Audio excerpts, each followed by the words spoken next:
Hi everyone, and welcome to Prairie Gnome Quilt Company. My name is Jessica. This is once again not a how-to video. I do not know what I'm doing. I am not a professional. This is a space where you can learn along with me. I fully believe that mistakes are how we learn. So instead of being embarrassed or ashamed of how cruddy my stuff is, I figured I will show it to you, and maybe it will help you in your process and you can learn something from my mistakes and save a little bit of money and not make the same ones that I do. So what I am doing today is attempting free motion quilting on my regular base sewing machine. Obviously, I don't have a long arm. I don't have any kind of quilting machine or the setup where you put your machine on there and do the quilting like a real quilting machine. Everything I've done, I pass through here. This is a 4 or 5 inch throat. It's the smallest that you can get. I made my husband a twin size haunted mansion quilt, and I pushed the whole thing through here. I'm going to be working on a king size as a gift for somebody, which will also have to be pushed through here. But up until now, I've only done straight lines. I've quilted various straight line patterns, but mostly diamonds and whatnot. So I wanted to try free motion quilting. And I tried this a few months ago. It was so awful. I said, heck no, and put a few expletives in there, and I gave up and I did not try it again. So I'm also working on something that I probably skipped various steps and didn't learn what I needed to learn before I started it. But I have a quilt that I'm taking to a fair. It has $144 worth of designer fabric in it, and it's terrible. I made so many mistakes. My diamonds had to be cut from almost 13 inches down to 11 inches. So they're no longer diamonds. They do not have points on them. It's awful. But I figured since I have that, I'm going to practice my free motion on it because it's large enough. It'll give me a ton of practice, and hopefully by the time I'm done with that one, it's a lap throw. So it's going to be somewhere about 52 inches by 60 some odd inches. So still pretty good size.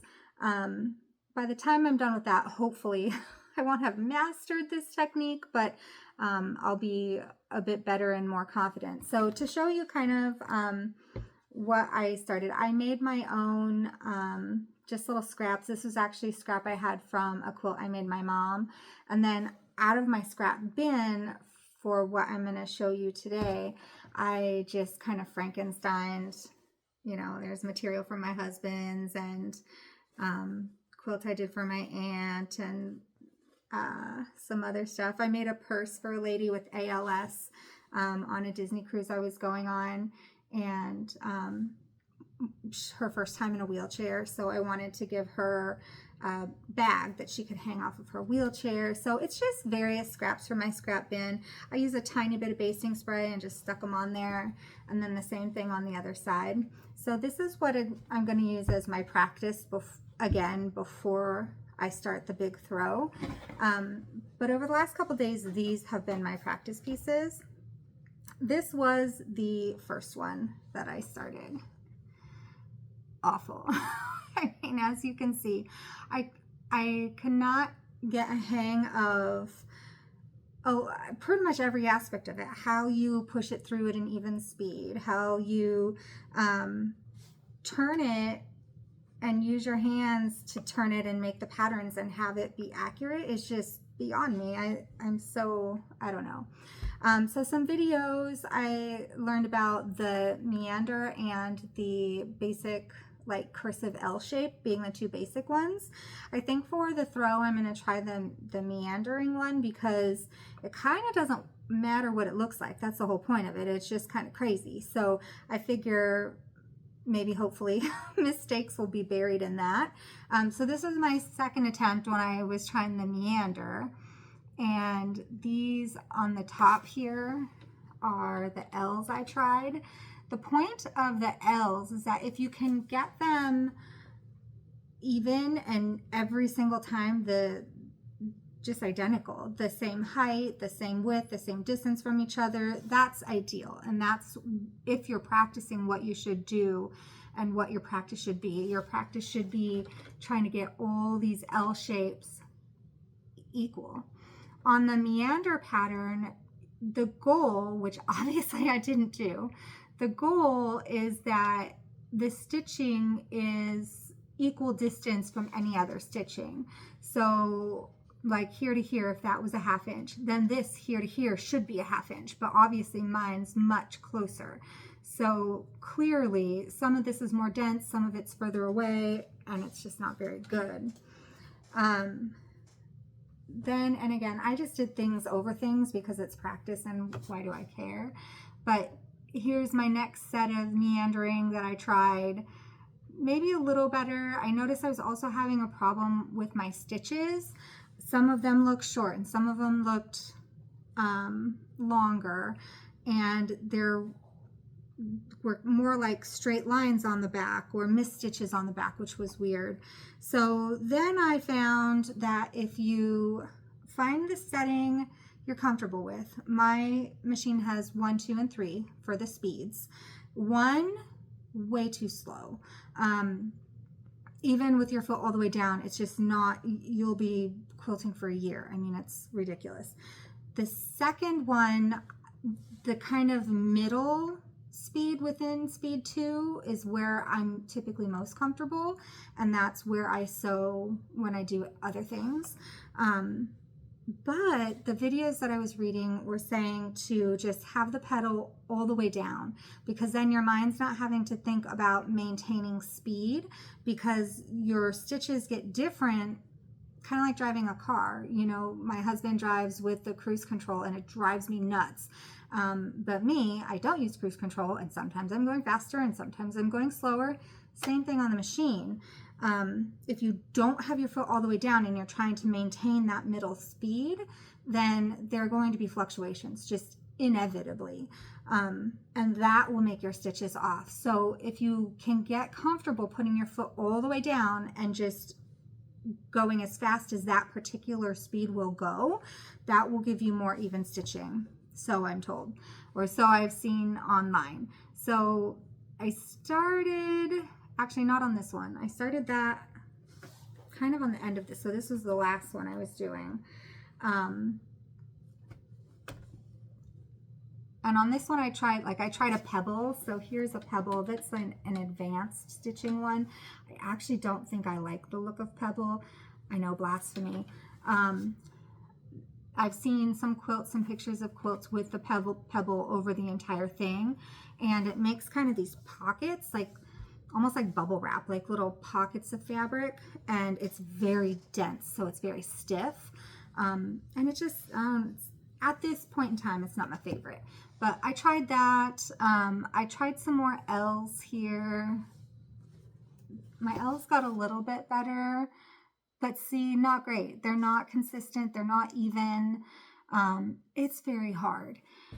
And then I was just trying some loop-de-loops, which I guess are like L's, but I wasn't going for an L. I was just doing some like pretty loop-de-loops, which is something my machine does. So I'm going to try the meander. Now, those are the tips I saw online. Haven't worked for me yet, but I also haven't really put too much effort into it yet, so we're going to try now. Yesterday it dawned on me that when I was trying to do the L's, for instance, when you feed your material through, it goes vertically, right? And so the stitching is vertical. So if you're doing your L's, you're having to do your L's sideways. And my brain just doesn't work like that. My brain is not mathematical. My brain is not scientific. My brain cannot do those tests, those intelligence tests where you have to take a shape and flip it to another shape. My brain just doesn't do that. So when it comes to stitching and the L's have to be sideways, it was terrible. Do you want to know how I went from the super, super terrible L's to the only slightly terrible L's? I had a thought. And this is my recommendation. I don't know if it's a real thing. I don't know if it'll like actually help people. It helped me. So I'm just going to put it out there and see. But my idea was to take my machine, turn it this way, and now my machine is sideways and not my brain, right? That's just what I did.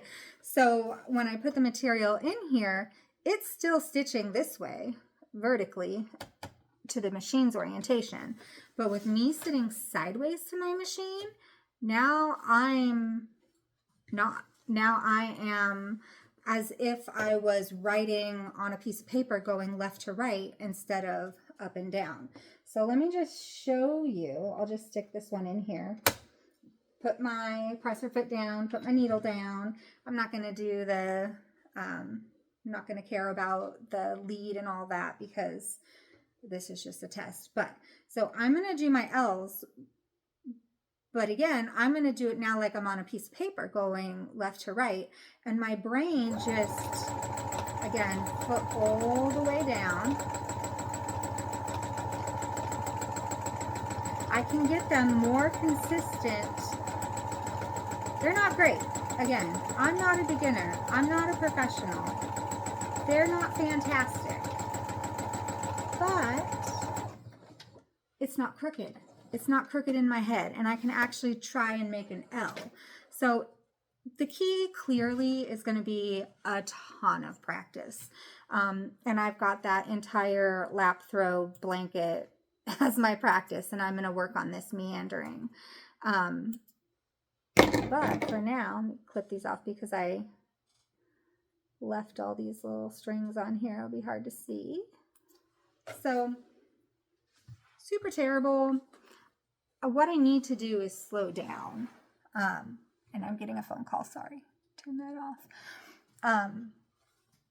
But I was able to do L's. So they're not great. They're not consistent. I need practice. I get that. But why not turn your machine sideways? If your brain doesn't work like that, as mine doesn't, why not, right? So let's take our bigger scrap. I'll just do a real quick kind of a meander for you. And yesterday when I was doing it, it almost seemed like my machine, and I'm just going to start in my top right corner. I don't think it really matters where you start. And I probably should have put something other than white thread in there because these aren't as dark as the purple, but that's okay. So the meander, the point is to do kind of like half circle turns, but to do them inconsistent and weavy and wonky, but spaced out. And that's the key. So can I do that? I have no idea. Is it hard? Absolutely. I'm also waiting for some gloves to arrive. I had never even heard of quilting gloves before. But they say to help push and pull the fabric to get quilting gloves. And I was like, oh, I'll try that. So I ordered some and we'll see if it helps, but it's supposed to help push the fabric through. And then again, the other thing, just be consistent with your speed as you move the fabric through. If you push some parts through faster and some parts through slower, obviously that's going to change your stitching, right? So it really is just a matter of practice and figuring it out. I mean, it almost sucks, but it is what it is, right? So I just did this top little corner and we'll see how this compares to what I did the other day. Let's see. And I'm not trying not to think about my pattern. I'm trying to just move it around. This actually doesn't look so bad. I should have probably used a better thread. So I'll practice on this. I'll fill this whole thing before I start the throw, but then today I'm going to start the throw. And when I'm done with that, I will come back and show you guys. But look at this. Oh, I don't think you can see it actually. You see the stitching? Get it closer. There you go. So don't think about the pattern, just kind of go. Like if it's one of those things, if you can let your mind be free and not be worrying about where you're going to turn or how it's going to come out, I think it'll be fine. This is better than anything I've done yet. So it takes practice. It shouldn't take, you know, years of, I mean, obviously it takes years of practice to become an expert, but to get from that stage where it just looks like crud to where it's acceptable. And I'm sorry, but this looks pretty acceptable to me. I mean, especially for a beginner, and especially if people know you're a beginner, if you're going to try to sell it or give it away. I mean, my stitches pretty much look even. I'm not really sure what's going on with my thread, if it's supposed to look like this or not, because with the feed dogs down and it going through at a different pace than it normally would, I'm not sure if that's why my stitches are like that. I've worked on the tension and stuff, but I've also tested them to make sure they're not too loose. If you take something, I had ones on my very first, this one I think, where my tension was off and they're so loose that you can put something under them and kind of pull them up. Do you see that? See, you could put something under the thread and pull it up like that. That's too loose. That'll, oh, and I just broke it. That'll come off, you know, after a few washes and stuff. That'll get loose and they'll start breaking, and then all of your threads will start coming apart. You don't want to be able to put something under that. If something's under that, then those are too loose. Then I realized it was too tight because some of my back stitches, and can't really see on this light blue fabric, so I won't try to show you, but they were just straight lines. So it took a little playing with my tension, and hopefully my tension's better now. I'm not sure, again, why the stitches look so much smaller than they normally do, but I think it's the difference in speed between me pushing the fabric through and the feed dogs pulling the fabric through. But they're good stitches. They look like stitches. They don't look like pin dots. They're tightly down. And the back, oh, I didn't have fabric all the way on the back, so you can kind of see stitching on the back a little bit from what I just did. They look fine. So I'm happy with that. Anyhow, those are my thoughts. Again, this not really a how-to video. It's not really to teach you anything. It's just kind of showing you my journey and my mistakes. And it's okay for me to make mistakes. It's okay for you to make mistakes. And it really is just practice. So I'll come back and let you guys know if those quilting gloves work. And I will come back maybe during the quilting process of the throw, but definitely after it's done, to just kind of show you how it came out. So if you have any questions or comments, please pop them below. If you have any suggestions, I don't imagine any professional quilters are watching this, but if you have any suggestions, what I'm doing wrong, if you have any thoughts and opinions about turning your machine sideways, let me know. I'd love to hear it. Thanks, everybody. Have a good day.